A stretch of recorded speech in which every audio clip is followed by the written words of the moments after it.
Yoga plus ధ్యానం plus mudras కదా. ఇప్పుడు అందరూ స్ట్రైట్గా కూర్చోండి. మీ చేతి వేళ్ళు చూడండి, ఒకసారి క్లోజ్ చేయండి. మీ చూపుడు వేలు ఒక్కటి ఆకాశాన్ని ఉంచాలి, మిగతావన్నీ కూడా హోల్డ్ చేసి ఉంచండి. ఇది ఆపేక్ష ముద్ర. కరెక్ట్. ఏ ముద్ర ఇది? అందరూ కూడా ఈ ముద్ర వేసి చక్కగా స్ట్రైట్గా కూర్చోండి. ఈ ముద్ర యొక్క ఉద్దేశం ఏంటంటే మీలో ఉండే నెగిటివ్ ఆలోచనలు, శారీరకంగా ఉండే నెగిటివ్ ఆలోచనలు, మానసికంగా ఉండే నెగిటివ్ అంతా కూడా బయటికి వెళ్ళిపోతుంది అన్నమాట. ఈ ముద్ర గొప్పతనం అదే. అయితే మీరందరూ ఇప్పుడు బ్రీత్ తీసుకోండి.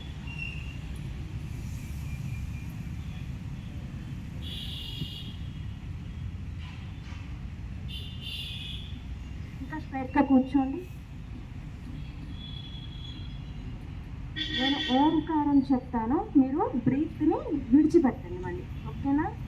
చెప్పేటప్పుడు విడిచిపెట్టాలి. తీసుకోండి. అందరూ కూడా ముద్ర వేయండి.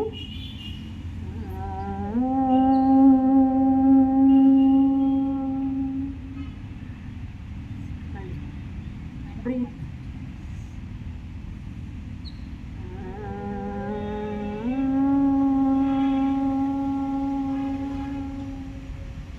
మళ్ళీ అందరూ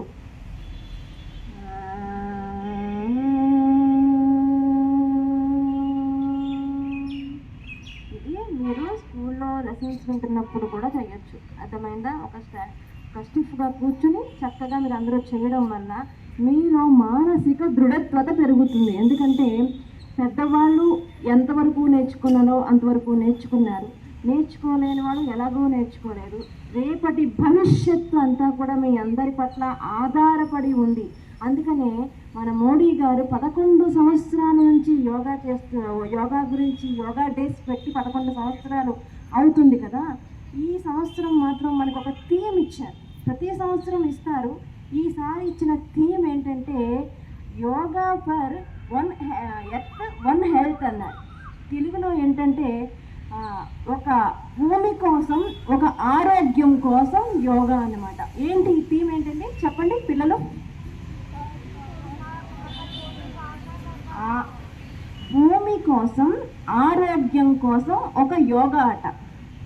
ఎందుకు ఈ మాట అన్నారు అంటే మనకు చెప్పారు కదా, యోగం బాగుండాలి అంటే ముందు మన మైండ్ సిస్టమ్ బాగుండాలి.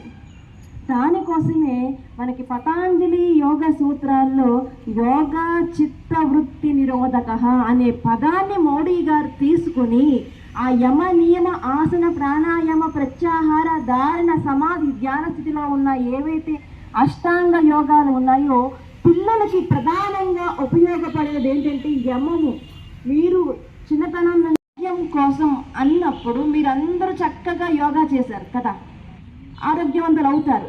మరి ఒక భూమి కోసం అన్నప్పుడు ఇది మీకు ఉపయోగపడుతుంది అనమాట. ఎందుకంటే ప్రపంచం అంటే ఏంటి అంటే ప్రజల యొక్క సమూహాన్ని ప్రపంచం అంటారు.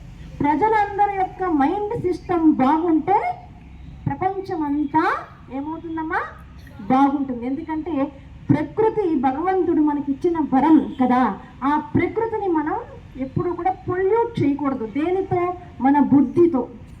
మన బుద్ధితో, మన ఆలోచనలతో మనం పొల్యూట్ చేస్తాం.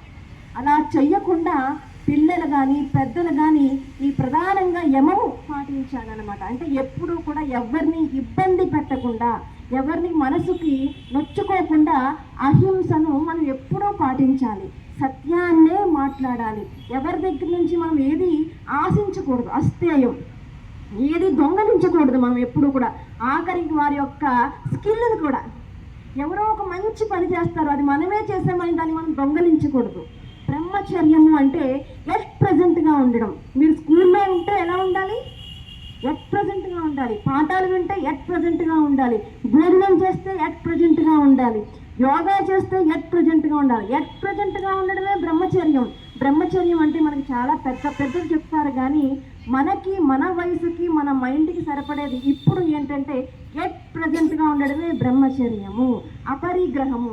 ఎవరి నుంచి మనం ఎప్పుడూ ఏది ఆశించకూడదు నాన్న. ఎందుకంటే ప్రకృతి నుంచి మనం చూసి నేర్చుకోవాల్సింది ఏంటంటే భూమి, ఆకాశం, నీరు, అగ్ని ఏవైతే పంచభూతాలు ఏవైతే ఉన్నాయో అవి మన నుంచి ఏమైనా ఆశిస్తున్నాయా? మనం భూమి మీద నిలబెడుతున్నాం, భూమి మీద ఎన్నో చేస్తూ ఉంటాం, కానీ మనం భూమి నిందించడం కానీ మీకు ఇవాళ ఇలా ఉండదు అని కానీ ఎప్పుడైనా భూమి మనల్ని అందా? నీరు కానీ నీరు కానీ అగ్ని కానీ స్పేస్, ఆకాశం, మనకి ప్రపంచం అంతా స్పేస్ ఉండబట్టే మనం ఈరోజు ఇలా మనసులో కూడా స్పేస్ ఉంటుంది తెలుసా? ఆ స్పేస్ని మనం ఎప్పుడు కూడా యూటిలైజ్ చేసుకోవాలి.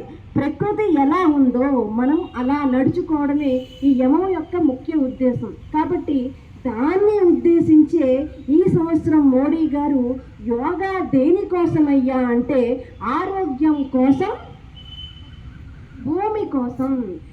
అంటే మనము ఆరోగ్యంగా ఉండాలి, భూమిని కూడా మనము ఆరోగ్యవంతులంగా మనం యొక్క ప్రవర్తన చేత ఉంచాలి. అది ఈ సంవత్సరం థీమ్ అన్నమాట. కాబట్టి మనమందరం ఏ థీమ్ని ఉద్దేశించి మోడీ గారు చెప్పారో ఆ థీమ్ని మనం ఎప్పుడు కూడా పాటిద్దామని మనం అనుకుందామా? మరి దానివల్ల ఏమవుతుందంటే విలువలతో కూడిన విజయం మీ సొంతం అవుతుంది. విజయం ఎవరైనా సాధిస్తారు నాన్న, అది విలువలతో కూడి ఉండాలి. విలువలు లేని విజయం ఎవ్వరు పట్టించుకోరు. కాబట్టి మనం అందరం ఎటువంటి విజయవంతులు అవుతాము? ఎథిక్స్తో కూడినటువంటి విజయాన్ని మనము తెచ్చుకోవాలి. కాబట్టి మనమందరం యమ నియమాలు పాటిస్తూ ఆ యోగాని ఆధారంగా చేసుకుని చూడండి, మనది సనాతన ధర్మం. ఏ మతంలో కూడా మీరు పర్సనాలిటీ డెవలప్మెంట్ గురించి చెప్పని ఏకైక ధర్మం ఏదైనా ఉంది అంటే అది మన సనాతన ధర్మమే. అటువంటి భారతదేశంలో పుట్టడం మన అందరి యొక్క గొప్పతనం. కాబట్టి అటువంటి భారతదేశంలో పుట్టినందుకు మనం ఒకసారి క్లాప్స్ కొడదామా? ఎందుకంటే క్లాపింగ్ ఎందుకు పెట్టారంటే మనలో ఉన్న ఏ నర్వస్ సిస్టమ్ ఏదైతే ఉందో అవన్నీ మన హ్యాండ్స్లో ఉంటాయి. ఎప్పుడైతే క్లాప్స్ కొడుతూ ఉన్నామనుకోండి దానివల్ల ఏమవుతుంది? సిస్టమ్ బాగా పనిచేస్తూ ఉంటుంది అనమాట. అందుకని మనం ఎప్పుడు కూడా భజనలు చేస్తూ ఉంటాం మన ధర్మంలో. చెప్పండి ఒకసారి, హరే రామ హరే రామ రామ రామ హరే హరే. చక్కగా మీరు మీ ఆరోగ్యాన్ని, మన దేశాన్ని, మన యొక్క పంచభూతాలని కాపాడేటట్టుగా మనము ప్రయాణం చేయాలి. సరేనా? ఈ సమయాన్ని నాకు ఇచ్చినందుకు స్కూల్ యాజమాన్యం వాళ్ళకి నా హృదయపూర్వక ధన్యవాదాలు తెలియజేస్తూ హరి ఓం శుభం భూయాత్.